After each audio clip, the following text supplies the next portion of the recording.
In this quick tutorial, I'm going to show you everything you need to know to understand the basics of captions in Transcript and Premiere Pro.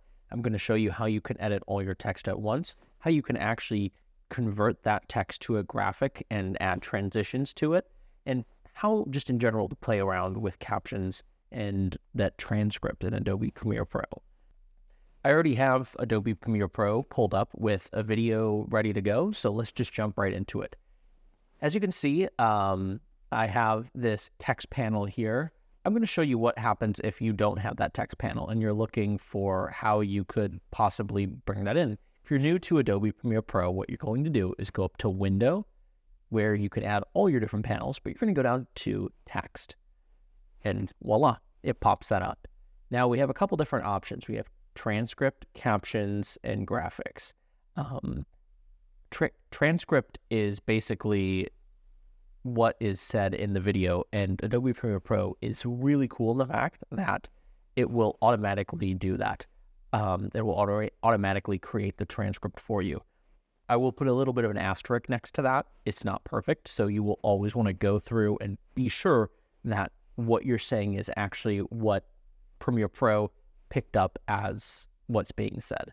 For the sake of this, we're going to assume everything's right, and we're going to go over to Captions, and we're going to hit Create Captions from Transcript. Now, if you don't see that Transcript button, there might be something already popped up that says Transcribe, and you'll want to hit that. This was already transcribed before this, so that button didn't pop up, but if you don't see this, the text already there, what you're going to want to do is hit Transcribe. So now let's go back to Captions. We're going to create captions from that transcript. When you click that, this pop-up window will appear, and kind of ignore the caption preset. Subtitle is usually the way I like to go. There are other options. Can't say I've played around with them though. But then captioning preference is where you can kind of adjust what they're going to look like in your video in terms of how long the lines are versus single or double lines and some other things. So we're going to click that, and then we're going to see all these different options. Now that we're in here, there's the format, there's the style button. The main things you're going to worry about is this section right here. Maximum length in characters, minimum, gap, single, double. I always like single lines because it looks a lot cleaner than having two lines on screen. I think it's easier to read, and just a personal preference, but feel free to change how you like that.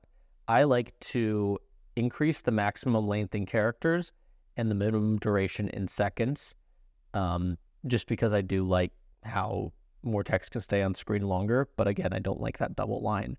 And then gap between captions, I like to have it at 0. And then you're going to hit Create Captions. Next thing, look at that. Nice long single lines. And now you're probably going, great, this looks good. This might work for me, but it's in kind of a standard font in a color I maybe don't like, and it's not really to the brand I would say I would want. So what you can do now is you can highlight all that, and then over here, let's just say you're not in Essential Graphics, you're going to click Essential Graphics. And if this doesn't pop up, like let's say it's blank or has something else like this, all you have to do is highlight your text, and voila, there are all the options to edit it. You have a line and transform where you can move where the text appears. Don't know why you would really want it anywhere other than the bottom, but that's okay. You can adjust kind of what fonts you're looking for. My brand uses Metropolis, so we're going to do Metropolis semi-bold. And then there are, of course, other options. Do you want like a stroke on there? Do you want that shadow, or do you want it gone? Let's just say, for example, we don't want that shadow, but we want some sort of background. Here is a little trick that I like to create something of a bit of a cohesive style. Like you could click that, and let's say we kind of want like an orange background. We can edit that. Not really that orange, but there we go. It's a little more orange. And then what you can do is you can adjust the transparency.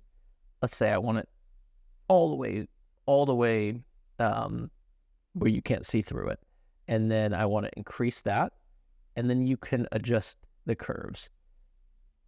So let's say I really like how that looks. And I kind of am a fan of that. And you want to add a funky transition on, or maybe you just want to fade from text to text. What you'll notice is you can't do that right now. They're up here on this captions track, this new captions track we've created. This is how you change that. What we're going to do again is highlight it all, and then we're going to go up here to graphics and titles. This button right here is where the magic will happen. Upgrade caption to graphic. Then what you will do is click that, and it will move it down here onto a new video line. And they have now moved out of the subtitles to actual graphics. So I can put I don't know why you would want this, but you could put a cross dissolve between here. And if you have different transitions that fit your brand, maybe something more bouncy or something that swipes from video to video, that's where you can edit these too. But that's a really easy way to go in and basically understand the inner workings of how captions work in Premiere Pro. And this is what I've always done for clients who want captioning on their videos. Doesn't take a lot of time, doesn't take a lot of work. Again, always just check once to be sure everything's spelled correctly. But other than that, this is basically a small overview of how to work captions and transcripts in Adobe Premiere Pro. Thanks for watching.